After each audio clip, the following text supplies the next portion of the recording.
G'day legends, I hope you're all amazing. I've got my Marshall JTM45 reissue on the bench today. It's a new year. I wanted to pull this amp out and remind myself why I like it so much and just dial in some sounds. This one has been recently serviced. It's got EL34s in it. I have no idea what the internal spec is on it. Unlike the Super Leads and the 2203s, the JTM45s went through a lot of different revisions in their early years. I'm not sure what they settled on for the reissue, but the originals were kind of renowned for just being a Bassman clone with the available components. I would probably say, well, from what I've heard, most people consider the KT66 loaded JTM45s the absolute classics, but like all of these things, you can make them work. And they have a reputation for being mellower than, say, a Super Lead or a 2203, but that does not mean that they're a mellow amp. This is a nasty little beast, and you can get some great rock tones from it. I want to show you how I like to set up dialing in this thing. So if you encounter one in the wild, you can hopefully use these little tips and tricks to get some good results out of it. Currently on a PRS DGT on the neck pickup, the coils are split, so it's essentially a neck single coil on here, going straight into the amp, going to a fractal X load and my free greenback IR. A little bit of plate reverb added in post because I like the way that sounds. So the way I would start with this is with the presence control, put that somewhere between 11 o'clock and 2 o'clock. I've got it at about 11 o'clock. Bass all the way down, treble all the way down, mids all the way up, and I've got the high treble control on here at about 9 o'clock. I've got a little jumper cable here which actually isn't pushed in, so we're just using that high treble control on here. This is a great neutral starting point for this amp. What I would recommend, again, if you encounter one of these in the wild, try these settings and then strum a few chords on your guitar, then bring the bass up to where it just kind of starts to really fill the tone out, and then bring the treble control up to where it just starts to add enough bite in there. So neck pickup on the DGT, let's do just that.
That's where the magic is at. That is absolute old school guitar straight into amp rock and roll, as an old fossil may say.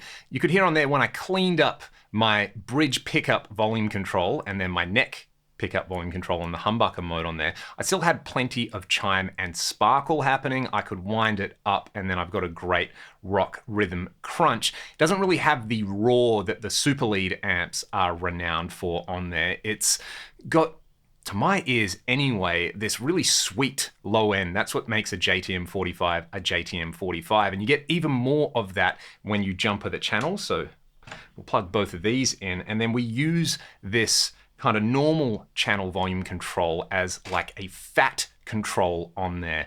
On the Gear podcast, we did a great episode with Stephen Dawson, who was an engineer for Marshall. He designed the Marshall Vintage Modern, as well as doing the JTM 45 100 Hendrix reissue amp on there. And Steve said essentially the Vintage Modern, the design was inspired by the way people would jumper the channels on there. It's not exactly the same, but this has always seemed like voodoo magic to me. The fact that someone figured out you can do this and it has this effect on the sound. So with the basically normal volume all the way out, you've pretty much still got the high treble sound on there, and then you bring it in and you get more fatness and sweetness.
Channels jumped and using the guitar volume and tone controls, you can get so many sweet and creamy tones in there. That's really the classic sound that I think of when I think of a JTM 45. However, my personal preference is to not jumper the channels on there, just use the high treble channel on there. So you can see I've got the overall volume control at noon on there. This is just a great rock crunch, and I have connected the Past Effects BLD, which is a TC Electronic booster line driver clone. Currently my favorite boost in the stable. In line, I've also got a Way Huge Swollen Pickle as well for some fuzz. Let's just have a listen to a straight up rock crunch. You know, this can do the AC/DC Michael Schenker thing pretty well to my ears anyway.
how hitting it with the fuzz and then boosting the fuzz just gets so crazy, chaotic, and right on the verge of uncontrollable there. I mean, I don't need to tell you that this is a great amp. I would argue that Marshall have 3 stone cold classic amplifiers. The history of rock music would not be the same without the JTM 45, the Plexi, and the 2203. You could argue that, yeah, this is just a Fender Bassman, but not really. Even just aesthetically, you look at that and you expect different things from it than you would from a Fender amp, pairing it up with greenbacks as well, pairing it up with some classic Celestians. That's just the tone, you know what I mean? And this is not an amp I would choose for every single situation, but it is one of those things, and I don't want to use the words like pure or anything like that, because there's heaps of electronics in this, maybe not as much as modern amplifiers, but your guitar signal still gets filtered and flipped around and boosted up.